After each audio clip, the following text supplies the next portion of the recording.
என்ன மாதிரி வந்து காதல் மொழி பேசி அறப்போர் புரிகிற எழுத்தாளர்களை வந்து பட்டிமன்றத்தில் பேசி வன்முறையை செய்ய தூண்டும் தம்பி அறிவழனுக்கும் என்னுடைய நன்றியும் வணக்கங்களும். இன்றைக்கி வந்து நம்ம பேசுகிற தலைப்பு வந்து என்னன்னு பார்த்தீங்கன்னா, திருவிழா காலங்களில் அதிக மகிழ்ச்சியை தருவது கிராமங்களா? மைக் மட்டும் ஓகே. இல்லை, எனக்கு கரெக்டாக தெரியுது, ஆனாலும் எனக்கு கொஞ்சம் டவுட்டாக இருக்குது. நகரங்களாக எப்படி வந்து ஒரு டைட்டிலை வந்து இவங்க வச்சாங்க அப்படின்ட்டு. ஏன்னா திருவிழானே என்னன்னே தெரியாத ஒரு இடத்துல எப்படி வந்து இவங்க திருவிழா நல்லதா வந்து நல்லா பண்ணுறாங்களா இல்லையா நம்ம எப்படி பேசுகிறோம், அது எனக்கு புரியல. ஏதாவது தலைப்பில் சந்தேகம் இருந்தால் அறிவுரைன்னு கேட்டுக்கலாம். ஏன்னா தலைப்பை ஃபிக்ஸ் பண்ணது அவரு இல்லை இப்போ இல்லை, அவரு பேசி முடிக்கிட்டோம். நான் நினைக்கிறேன் அந்த தலைப்பை டைப் பண்ணும்போது தப்பு பண்ணிட்டாங்கன்னு நினைக்கிறேன். ஏன்னா முதல்ல வந்து நகரங்களில் விழாக்களை நடத்துங்க, அதுக்கப்புறம் அது வந்து அதிக மகிழ்ச்சி தருதா இல்லையா நம்ம அப்புறம் பேசுவோம். எதிரணி மேலே எனக்கு பயம் இருந்துகிட்டே இருந்துச்சு, இவங்க என்ன பேச போகிறாங்க, திருவிழா பற்றி என்ன பேச போகிறாங்க அப்படின்ட்டு. ஏன்னா நான் நினச்சேன் திருவிழான்னு சொன்ன உடனே லெஜண்ட் அண்ணாச்சி நடத்துகிற ஆடி திருவிழாவை பற்றி பேசுவாங்களா, இல்லை வந்து கோடை காலத்தில் வந்து இங்கே சத்யாவில் குழு குழு ஏசி திருவிழான்னு ஒன்று நடத்துவாங்களே அதை பற்றி பேசுவாங்களான்னு. அதெல்லாம் தள்ளுபடிங்க, அதை தள்ளுபடி பண்ணி தான் நீங்கள் பேசணும், விழாவை பற்றி பேசணும். அதுக்கு ஏற்ற மாதிரியே வந்து தம்பி நந்தகோபால் என்ன பண்ணிட்டாருன்னா, நான் அனிருத் கான்செப்டை பற்றி பேசுகிறேன் அப்படின்னு வந்து ஆரம்பிச்சிட்டாரு.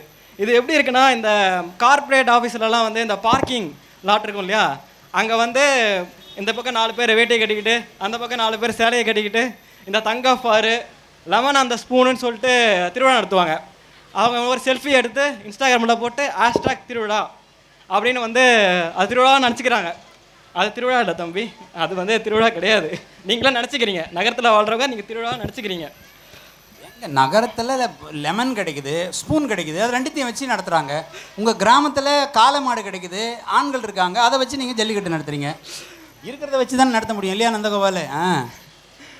இதுவே நீங்கள் கிராமத்தில் பார்த்தீங்கன்னு வச்சுங்களேன், திருவிழா வந்து ஒரு அனுபவம். சொந்தக்காரங்களாம் அங்கே கூடுவாங்க, தெருக்கூத்து நடக்கும், கரகாட்டம் நடக்கும், ஊர்வலம் எல்லாருமே போவாங்க. நீங்கள் குழந்தைகிட்ட கேட்கணும் அது வந்து திருவிழானா என்ன அப்படின்ட்டு. அந்த குழந்தை முகத்தில் அப்படி ஒரு மகிழ்ச்சி இருக்கும் நீங்கள் அந்த திருவிழாவை பார்க்கும்போது. ஏன் அப்படின்னா, குழந்தைகளை தாண்டியும் உறவினர்களுக்கு வந்து பார்த்தீங்கன்னு வச்சுங்களேன், பெரியவங்களுக்கு அவங்களுக்கு வந்து உறவுகளை புதுப்பிக்கிற ஒரு வாய்ப்பு கிடைக்கும். எப்படி சொல்கிறேன்னா, நான் இதை வந்து கண்கூடாக பார்த்துருக்கேன். என்னோடய கிராமத்தில் நாங்கள் வந்து கூட்டு குடும்பமாக தான் வாழ்ந்தோம். எங்கள் அப்பா கூட பிறந்தவங்க 2 அண்ணன் தம்பிங்க. ஸோ எனக்கு 2 பெரியப்பா. அப்படின்னும் போது பொதுவாக எல்லா குடும்பத்திலும் நடக்கிற பிரச்சனை தான் இந்த சொத்து தகராறு நடக்கும் இல்லையா. சொத்து தகராறு நடக்கும்போது இந்த விருமாண்டி படத்தில் வர மாதிரி கமல் பசுபதியாக தான் இருப்பாங்க எல்லோரும். அவ்வளோ வன்மம் இருக்கும், அவ்வளோ ஒரு சண்டை இருக்கும். ஆனால் ஒரு 3லேருந்து ஒரு 6 மாதத்தில் ஒரு திருவிழா நடக்கும் பாருங்கள். எங்கே அது போச்சுன்னு தெரியாத அந்த வன்மம். எங்கள் பெரியப்பா வந்து வானத்தை போல் பெரிய விஜயகாந்த் மாதிரி ஆடுவார். அவர் வந்து தலையில் வந்து அந்த இது ஒரு பாயை வச்சுக்கிட்டு உட்காந்துருவார். எங்கள் அப்பாவும் இன்னொரு பெரியப்பாவும் கூட உட்காந்துக்கிட்டு எங்கள் வீட்டில் எல்லா நாளும் கார்த்திகின்னு பாட ஆரம்பிச்சிருவாங்க. இங்கெல்லாம் அந்த மாதிரி சொத்து தகராறு வரக்கூடாதுன்றதுனால தான் நகரத்தில் யாரும் சொத்து வாங்கி வைக்கிறதில்ல, சரிங்களா? ஸோ அதுதான் சொல்ல வரேன். ஸோ திருவிழாக்கள் வந்து ஒரு மகிழ்ச்சியை தாண்டி உங்களை வந்து ஒற்றுமைக்கு வந்து அதை வித்துடும். ஒரு திருவிழா வந்துட்டால் போதும் எல்லாருமே ஒன்று கூடிடுவாங்க. ஸோ முதல்ல திருவிழான்னா என்ன? திருவிழா என்ற வார்த்தை நம்ம கேட்ட உடனே வந்து நமக்கு வந்து என்ன ஞாபகம் வரும் சொல்லுங்கள் பார்க்கலாம். ஒரு ஊர், ஒரு அழகான கிராமம், அங்கே வந்து ஒரு அழகான கோவில், அங்கே வந்து ஒரு கொடியேற்றம். என்னைக்காச்சும் நம்ம சொல்லியிருப்போமா, ஒரு அழகான மவுண்ட் ரோட், ஒரு அழகான அவுட்டர் ரிங் ரோட், அதுக்கு அருகில் வந்து ஒரு கோவில், என்றைக்காவது நம்ம கேட்டிருப்போமா? கிடையாது. திருவிழானாலே கிராமம் தாங்க. நகரங்களில் வந்து நம்ம திருவிழாவை நடத்துகிறோம், ஆக்சுவலாக பார்த்திங்கன்னா நடத்த முயற்சிக்கிறோம். ஆனால் கிராமத்தில் தான் திருவிழா நம்மக்கிட்ட வருது, நம்ம திருவிழாவை கொண்டாடுறோம்.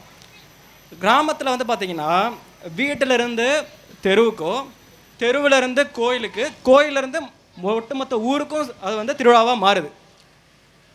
கூட்டத்தில் அளவில் வேணால் நீங்கள் வந்து அனிருத் கான்செப்டை சொல்லலாம், இல்லை வந்து நகரம் வந்து இந்த கும்பாபிஷேகத்தை சொல்லலாம், நிறைய பேர் வந்தாங்க அப்படின்ட்டு. கூட்டத்தை வச்சுலாம் நம்ம வந்து மகிழ்ச்சியை வந்து அளவிட முடியாது இல்லையா. திருவிழானா சொந்தங்கள் இருக்கணும், பாசம் இருக்கணும், மண் வாசனை இருக்கணும், உறவுகள் இருக்கணும், நினைவுகளை வந்து அது உருவாக்கணும். அதுதான் வந்து திருவிழா. இப்போ இருக்க காலகட்டத்தில் பார்த்தீங்கன்னா நம்ம எல்லாருமே ரொம்ப பிஸி ஆகிட்டோம். சொந்த அப்பா அம்மாக்கே வந்து நம்ம வாரம் 1 முறை 2 முறை தான் ஃபோனில் பேசுகிறோம், அதுவும் அவங்கள கால் பண்ணாதான். இன்னொன்று பார்த்தீங்கன்னா நண்பர்கள் நமக்கு வந்து நெருங்கிய நண்பர்களாக இருப்பாங்க, அவங்களோட திருமணத்துக்கே வந்து நம்ம வாட்ஸ்அப்பில் தான் வாழ்த்துக்களை வந்து அனுப்புகிறோம். அப்படிப்பட்ட காலம். இப்போ கூட வந்து சமீபத்தில் வந்து ஒரு வைரல் செய்தி என்னென்னா, தன்னுடைய அப்பாவோட இறுதிச் சடங்கையே வந்து 2 மகள்கள் வீடியோ கால் மூலமாக நடத்துனாங்க. எப்பேற்பட்ட ஒரு உலகத்தில் வாழ்கிறோன்னே நமக்கு தெரியல. இப்படிப்பட்ட நம்ம வேகமாக சொல்கிற இந்த உலகத்தில் இன்னமும் நீங்கள் கிராமத்து திருவிழா போனீங்கன்னு வச்சுக்கோங்களேன், அது உங்களை வேறு உலகத்துக்கே கூட்டு போயிடும். நீங்கள் யாருன்றதை உங்களுக்கு வந்து உணர்றதுக்கு வேணும்னா நீங்கள் ஒரு கிராமத்துக்கு போகணும். அப்போ தான் உங்களோட வேர்களை வந்து நீங்கள் அடைய முடியும், அது மூலயமா உங்களை நீங்கள் உணர முடியும். எங்கள் ஊர் பார்த்தீங்கன்னா இந்த உத்திரமேரூர் பக்கத்தில் மானாம்பதி, அங்கேருந்து தான் வரேன் நான். அது வந்து பார்த்தீங்கன்னா சோழர் காலத்தில் ராஜேந்திர சோழனால் கட்டப்பட்ட ஒரு கோயில் இருக்குது. ஸோ அதனாலே அந்த ஊருக்கு வந்து இயற்பெயர் வந்து வானவன் மாதேவிபுரம், அதுதான் ராஜேந்திர சோழனோட அன்னையோட பேர். அது மூலமாக தான் அந்த ஊருக்கு மருவி மானாம்பதி அப்படின்னு பேர் வந்துச்சு. அங்கே பார்த்தீங்கன்னா இப்போவும் தம்பி நந்தகுமார் பேசும்போது ஊருக்குள்ளே வந்து ஒரு மஞ்சப்பையை வச்சுக்கிட்டு நிறைய பெருசுகள்லாம் உட்காந்துருக்கோம், அதுங்க தான் வந்து காசெல்லாம் கலெக்ட் பண்ணிவிட்டு திருவிழா நடத்துதும். அப்படி இல்லை தம்பி, நீங்கள் ஒரு டைம் வந்து எங்கள் ஊருக்கு வந்து பார்க்கணும், இல்லை அருகில் இருக்கிற ஒரு ஊரை வந்து பார்க்கணும். அந்த ஊரில் அந்த இடத்துல பார்த்தீங்கன்னா கோயிலை சுற்றிலும் இல்லை அந்த ஊரில் இருக்கிற எல்லா இளைஞர்களும் சேர்ந்து கோவில் பசங்கன்னு சொல்லிட்டு ஒரு குழு வச்சுருக்காங்க. அதோட பர்பஸ் என்னென்னா, அடுத்த தலைமுறைக்கிட்ட இருந்து இந்த கோயில் நிர்வாகத்தையும் இந்த திருவிழா நிர்வாகத்தையும் வாங்கிட்டு இன்னும் எப்படி மேம்பட்டு அதை பண்ணலாம், அதுதான் அவங்களோட ஒரு கொள்கை. ஸோ அந்த குழுவில் இருக்கவங்க என்ன பண்ணுவாங்கன்னா, ஊரிலே இருக்கிறவங்க திருவிழாவுக்கு முன்னாடியான முன்னேற்பாடுகளை பண்ணுவாங்க. வெளியூரில் இருக்கவங்க எந்த ஒரு வேலையாக இருந்தாலும் சரி அந்த திருவிழா அன்னைக்கு வந்துட்டு களப்பணிகளில் ஈடுபடுவாங்க. இப்படி இருக்கும்போது அவங்க எல்லாரும் எப்படி திருவிழா கொண்டாடுறாங்கன்னா, ஒரே மாதிரியான உடைகளை அணிஞ்சிக்கிட்டு இந்த வேலையை நீ பண்ணு, அந்த வேலையை நான் பண்ணுறேன், எந்த ஒரு தகராறும் இல்லாமல் எப்படி வந்து இதை வந்து செம்மப்படுத்தலாம் அப்படின்ற பணிகளில் அவங்க இருக்கிறாங்க. நான் போய் கேட்டால் எதுக்கு இதெல்லாம் பண்ணிகிட்ருக்கீங்க அப்படின்னு நான் கேட்கும்போது அவங்க என்ன சொல்கிறாங்க அப்படின்னா, இது நம்ம ஊர் திருவிழா, நம்ம பண்ணாமல் வேறு யார் பண்ணுவா. ஸோ கிராமத்து இளைஞர்கள்கிட்ட இந்த திருவிழான்றது வந்து எப்பயும் அழிஞ்சு போகல, அது இன்னும் மேம்பட்டுட்டு தான் இருக்குது அப்படின்றத நான் வந்து இங்கே ஆணித்தரமாக சொல்ல விரும்புகிறேன். இந்த திருவிழானால அவங்களுக்கு என்ன கிடச்சிரும்? ஒரு ப்ரொமோஷன் கிடைக்குமா, இல்லை வந்து இன்க்ரிமெண்ட் கிடைக்குமா, இல்லை அவங்க பண்ணுற தொழில்களில் அவங்களுக்கு வந்து ஒரு கோடிக்கான டீல் கிடைக்குமா? கிடையாது. ஆனால் அவங்களுக்கு வந்து மகிழ்ச்சி கிடைக்கும். அதனால தான் அவங்க இந்த திருவிழாக்களை பண்ணிகிட்ருக்காங்க. நகர திருவிழாக்கள் வந்து நீங்கள் முதல்ல இல்லை, அது அழகு இல்லையான்னு கேட்டால் கண்டிப்பாக இருக்குது. நகரங்களில் இவங்க சொல்கிற திருவிழாக்களில் வந்து அழகு இருக்குது. எப்படின்னா இவங்க சொல்கிற மாதிரி வந்து கான்சர்ட்டில் வந்து கலர் கலராக லைட்டை போட்டுருவாங்க, மக்கள் கூட்டமாக வந்து டிக்கெட்டை வாங்கிட்டு வந்துடுவாங்க. அப்புறம் வந்து கோயில்களில் பார்த்திங்கன்னா வந்து பயங்கரமான அலங்காரம் இருக்கும். அத்தனை கூட்டம் கூடும்போது கண்டிப்பாக வந்து அங்கே பிஸ்னஸ் வந்து நல்லாவே நடக்கும். அதனால் வந்து அலங்காரங்களும் நல்லாவே நடக்கும். இதனால் வந்து பிரம்மாண்ட விளக்குகள் மட்டும் இருந்துட்டால் இது வந்து சிறப்பான திருவிழா ஆகிடுமா? நீங்கள் என்ன தான் சங்கர் படத்தை வந்து பிரம்மாண்டங்கள் இருந்தாலும் பாரதி ராஜாவோட கிராம அழகியலை வந்து இவங்க பிரம்மாண்டத்துக்கு கிட்ட வர முடியாது. அந்த அழகியல் ரொம்பவே முக்கியம். சரியாக பிடிச்சிருக்கீங்க. மகிழ்ச்சின்றது வந்து பெரிய விளக்குகளில் இல்லை, அது மக்களோட முகத்தில் இருக்குது, அந்த குழந்தைகளோட சிரிப்பில் இருக்குது.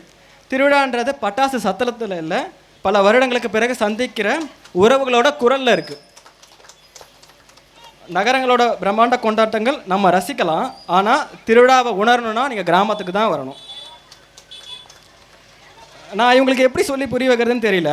என்னென்னா, நகரத்தில் மொட்டை மாடியில் பால்கனியில் நின்றுக்கிட்டு இவங்க வந்து தேர் போகிறதெல்லாம் வந்து இந்த டிராக்டரில் தேரை வந்து எடுத்துகிட்டு போவாங்க.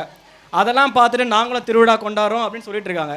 இவங்களுக்கு தெரியாது நம்ம நகரத்தில் தெருவுக்கு தெரு வந்து வடம் எடுக்கிறத பற்றி இவங்களுக்கு எப்படி சொல்லி புரிய வைக்கிறதுன்னு எனக்கு தெரியல. கடைசியாக ஒன்று தான், ஒரு நகரத்தில் வளர ஒரு குழந்தைகிட்ட வந்து நீங்கள் போய் கேளுங்க, நந்தகுமார் மாதிரியான குழந்தைகள்கிட்ட இல்லை, கிராமத்தில் போயிட்டு அந்த குழந்தை வந்து திருவிழா வந்து அட்டன் பண்ணியிருக்கோம்ல, அந்த குழந்தைகிட்ட கேட்டிங்கன்னா அது சொல்லும். திருவிழான்றது வந்து தீவு திருடலை பற்றி சொல்லாது, நந்தகுமார் சொன்ன மாதிரி வடபழனி கோயிலை பற்றி சொல்லாது. அது சொல்கிறது, நான் என் தாத்தா ஊருக்கு போயிருந்தேன், அங்கே என் தாத்தா வந்து என்னை வந்து தோல் மேலே தூக்கிக்கிட்டு தேர் காமிச்சார், பஞ்சு மிட்டாய் வாங்கி கொடுத்தாரு, என் பாட்டி வந்து எனக்கு எல்லாத்தையும் வந்து பண்ணி கொடுத்தாங்க, நான் வந்து என் கூட இருக்கிற ஃப்ரெண்ட்ஸோடலாம் நான் விளையாடினேன், அதை பற்றி தான் பேசுவோம். மற்றபடி வந்து உங்களுக்கு வந்து இந்த ஷாப்பிங் மாலில் இருக்கிற கேமிங் சென்டரை பற்றியோ நந்தகுமார் சொன்ன கான்செப்டை பற்றியோ சொல்லாது அந்த குழந்தை. ஸோ அந்த சொல்லும்போது அந்த குழந்தையோட முகத்தை நீங்கள் பார்க்கணும். அதுதான் வந்து உண்மையான மகிழ்ச்சி. ஸோ நான் என்ன சொல்லிக்கிறேன்னா, இந்த புது துணியில் இருக்கட்டும், கையில் கிடைக்கிற சிறு பணம், பலூன், கரும்பு, பஞ்சு மிட்டாய், விளையாட்டு பொருட்கள், ராட்டினம், இதெல்லாம் சேர்ந்தது தான் வந்து கிராமத்து திருவிழா. ஸோ கிராமம் உங்களுக்கு என்ன சொல்லி கொடுக்கும் அப்படின்னா, மகிழ்ச்சி என்பது பொருளோட விலையில் இல்லை, அதை வந்து அனுபவிக்கிற மனதில் தான் இருக்குது அப்படின்னு சொல்லிட்டு, நகரங்களின் திருவிழாக்கள் நடத்தப்படுகின்றன, முயற்சிக்கப்படுகின்றன. கிராமங்களில் திருவிழா கொண்டாடுவது மட்டுமல்ல, அது வாழப்படுகிறது. கிராமங்களில் வந்து வசந்த காலம் மழைக்காலம் போலவே திருவிழாவும் ஒரு காலம். மக்களை வந்து பருவமழை வேண்டுமானால் ஏமாற்றலாம், கிராமத்தில் நடக்கும் திருவிழாக்கள் ஒருபோதும் ஏமாற்றுவதில்லை. அதன் மகிழ்ச்சிக்கு எப்பொழுதும் உத்தரவாதம் அளிக்கும். உறவுகளும் மண்வாசனையும் மனிதனையும் இருக்கும் வரை கிராமத்து திருவிழாக்கள் தான் அதிக மகிழ்ச்சியை தருகின்றன என்று கூறி, இங்கே அமர்ந்திருக்கும் மக்களுக்கு மனதிலும் நமது நடுவர் அவர்களுக்கு அது நாவிலும் ஏற்கனவே எழுதப்பட்டது என்பதை கூறிக்கொண்டு வாய்ப்புக்கு அளித்த அனைத்து மக்களுக்கும் நன்றியை கூறி விடைபெறுகிறேன். நன்றி, வணக்கம். ரொம்ப அற்புதம்.